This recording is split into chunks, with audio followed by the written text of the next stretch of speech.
መስኮቱ ተከፍቶ ወረቀት ይሄዳሉ። ከዛ እንደገና ሄደው አንዳንድ ነገሮች አነባበው ራትም ሁለት ሩብ ይቀመጣሉ።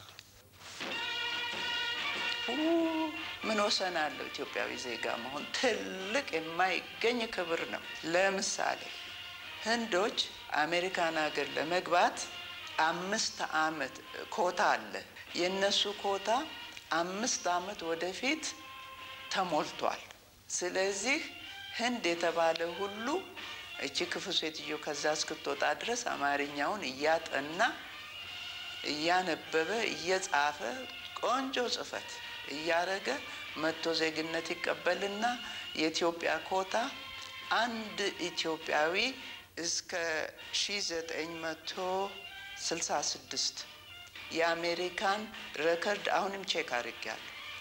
አንድ ኢትዮጵያዊ አሜሪካን ሀገር የገባ ወይም ገብቶ የነበረ ተማሪ እዛ መኖሪያ ስጡኝ ብሎ የተቀመጠ የለም አንድም። የእርሻን ውጤት ለሚድል ኢስት ለመሸጥ ለዩሮፕ አይደለም ለሚድል ኢስት ለመሸጥ እንችላለን፣ ለጃፓን ለመሸጥ እንችላለን። ከዚያ ነው የኢትዮጵያ ገቢ የሚገኘው እንጂ ከሌላ ወርቅ የለንም፣ ዘይት የለንም፣ ጋስ የለንም።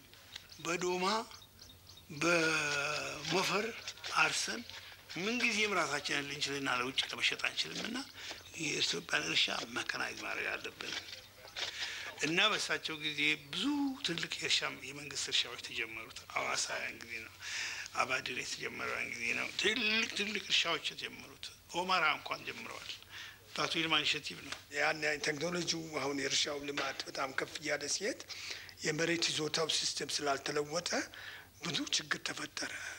ብዙ ሰዎች ተፈናቀሉ። በተለይ አሩሲ ላይ ስንትና ስንት ሰው ነው እንትን ያለው። ችግርም አለ። ችግሩን ለመፍታት ግን በስርዓቱ መሆን ነበረበት። ምናልባት ቀዳማዊ ሥላሴ ድሮ የነበሩት ተራማጅ የነበሩት ርስት ላይ በሚመጣበት ጊዜ ደግሞ በሌሎቹ በኩል የሚመጣ ባለሟሎቻቸው የሚመጣ መከራ አለ፣ ያማገናዘብ አለ። ጠዋት የመከሩትን ከሰዓት በኋላ ይለውጡታል። ሚኒስትሮች ምክር ቤት የወሰነውን እዛ ሄደው ይለውጡታል። የመሬት ሚኒስትር ለምሳሌ ህጉን ወስዶ ፓርላማ በሚከራከርበት ጊዜ ባለሟሎች በጎን ሄደው የለም ይሄ ምክር አይበጅም ብለው ከምክር ቤቱ እንዲወጣ ይደረጋል። ለምን ነው እንግዲህ የምንለው የነበረው? ቢደረግ ኖሮ ቀዳማዊ ሥላሴ መንግስት መጨረሻ ላይ መንግስቱ ሲመጡ ምንድነው የሚተችባቸው የነበረው? ትችት ትልቁ እኮ የመሬት ጉዳይ ነው። ያ ነገር ቢስተካከል ይችሉም ነበር። ቢስተካከል ይሄ ነገር ባልመጣ ነበር። ግን አማካሪው ብዙ ነው፣ ባለጥቅሙ ብዙ ነው። እድሜም መጥቶባቸዋል። አንዲት ሴት ወይዘሮ ነበሩ፣ የባላባት ልጅ ናቸው። እንዲሁ የመሬት አበል ጉዳይ ተነስቶ አልፎ ይልቅ ካበሉ ለምን ባለርስት አይሆንም ገበሬው ብለን ስንተችኛ ይናደዳሉ። መሳፍንትና መኳንንቱ ይናደዱና እቺ ሴትዮ የራስ ማንት ልጅ ናቸው። ተነስተው እንዴ እናንተ እኮ አታውቁትም እንጂ መሬት እኮ እንዲሁ የተገኘች አይደለችም። የኛ አያት ቅድመ አያቶች እኮ አጥንታቸውን ከስክሰው ደማቸውን አፍሰው ዘምተው እኮ ያቆዩን እንጂ እንዲሁ መሬት እኮ ተሰጠን አይደለም ብለው ይተቻሉ። ኋላ ምናልባት ሰምታችሁ ይሆናል ሻለቃ አድማሴ ዘለቀ የሚባል አማካሪ ነበር። እሱ ምን ይላቸዋል? አይሜቴ ይህን ዘፈነውን ዛሬም አልተውትም። አጥንቱን የከሰከሰው ደሙን ያፈሰሰው ህዝቡ ነው እንጂ የእናንተማ አባቶች የእናንተማ አያት ቅድመ አያቶች ጦር ሜዳም አይተው ያውቁም። ዘመቻ ብለው ያዛሉ፣ ሰራዊት ተነስቶ ይዘምታል።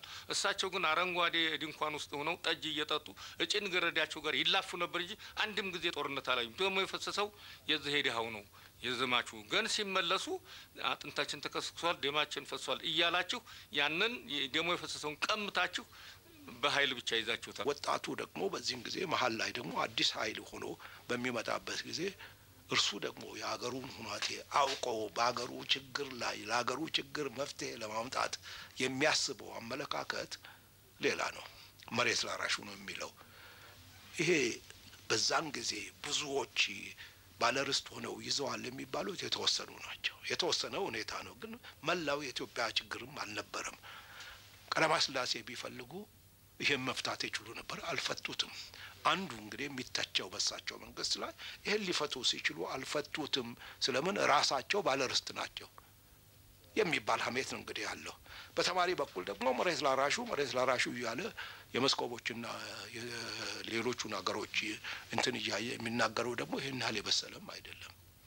እኛም ደግሞ መንግስት ቤት ሆነን ደግሞ የምናቀርበው ሀሳብ መሬት ላራሹ የግዴታ አዲስ አበባ ቁጭ ብሎ 40,000 ጋሻ አሩሲ አለኝ እዚህ አለኝ የሚለው ነገር አገር የሚያጠፋ ነው፣ የሚበድል ነው፣ ትክክልም አይደለም። የሚሰሩ ከሆነ ይሰራበት፣ የማይሰሩ ከሆነ የግዴታ ለሚሰሩ ሰዎች መታደል አለበት ነው እኛ የምንምለው።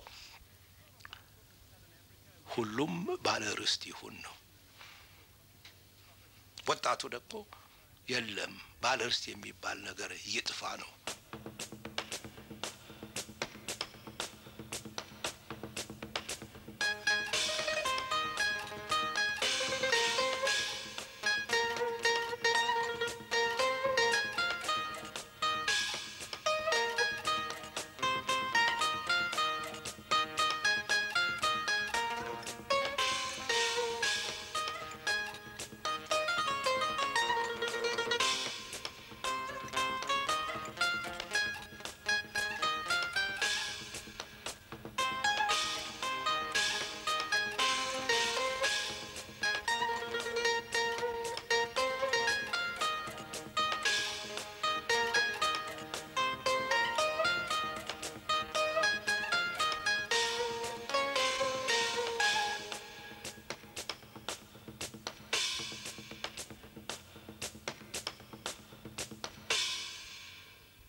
ሚኒስከርት አይለበስ ብለው ሰልፍ አደረጉ ዩኒቨርሲቲ ተማሪዎች።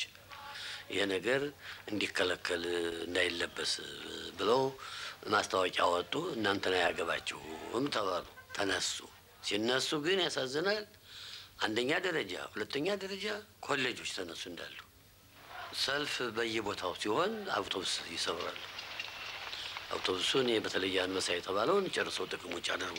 በዚህን ጊዜ ፖሊስ ፈጥኖ ደራሽ ነው የሚታዘዘው። ታዞ ሲያባረር አንዱ ከሰገራ ጉድጓዱ ገብቶ ሞተ። አንዱን ፖሊስ በጥይት መታው። ህፃኖች ኖረዋል እና ሁለት ሞቱ።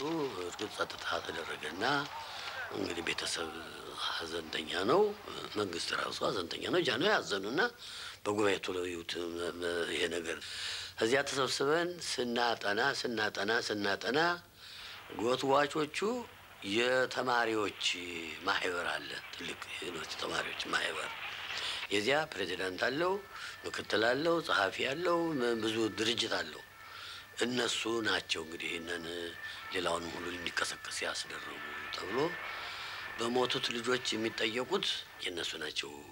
ስለነሱ ፍርድ ቤት በኩል ነገራቸው ይለቅ እንጂ ቦርዱ አያየውም ተባለ።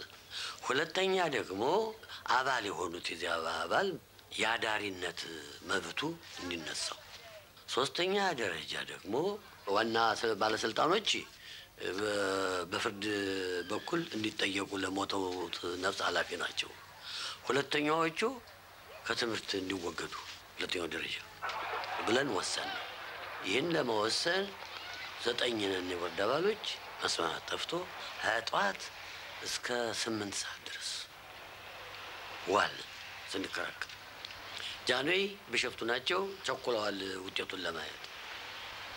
አሁንም ይደውላሉ ስልክ ገና ነን፣ አሁንም ይደውላሉ ገና ነን። በኋላ ሲቆጡ ጊዜ እንግዲህ በዚሁ እንሂድ 3 ከፍለን ቅጣትም እንሂድ ብለን እዘን ሄድን። ቢሸፍቱ ናቸው። ተነበበ። ሲነበብ ዝም ብሎ ሰሙና እነዚህን እኮ አሳልፋችሁ ለፍርድ ስትሰጡ ይሞቱ፣ እነዚያ ልጆች በእነዚያ ሀገር ገብተው ይሞቱ ብላችሁ እናንተ ፈርዳችሁ ነው የምትሰጡት። ከሳሽ ተገኝቶባቸው ነገሌ ናቸው ይብሎ ይባል እንጂ እናንተ እንዲህ ያደርጋችሁ እነዚህ ለፍርድ ተጠያቂ ናቸው ካላችኋቸው ፈርዳችሁ ማላካችሁ አይደለም ወይ እንዲሞቱ። ሁለተኛ እንደዚህ ያሉ ተትምህርት ይወገዱ ብላችሁ ታደርጉት ደንቆሮ ሆነው መልሰው የሚጎዱ አገሯን አይደለም ወይ አስተዳደሩን አይደለም ወይ የሚጎዱት? የምንጎዳኛው አይደለም ወይ? ሶስተኛ አዳሪነት እንዲቀር ያላችሁ የትኛውን ገንዘብ ከፍሎ በየትኛው ገንዘብ ነው ሊማር የሚችለው? ይህንም እየከፈልን እንኳን ተማሪው አንሶ ነው ያለው እና እንደው ትምህርት ቤት ጨርሶ ይዘጋ ብላችሁ አትፈርዱም ወይ? እንደገና ሄዱና ይው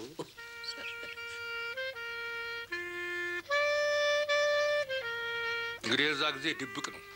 እንደ ረሃብ አልተነገርም፣ በመንግስት ታፍኗል። ኋላ ኧረ ወሎ ረሃብ ገባ እየተባለ የቀዳማዊ ኃይለ ሥላሴ ዩኒቨርሲቲ ተማሪዎች እዛ ሄደው ፎቶግራፍ እያነሱ ሬሳውን የሞተ እናቷን ልጅ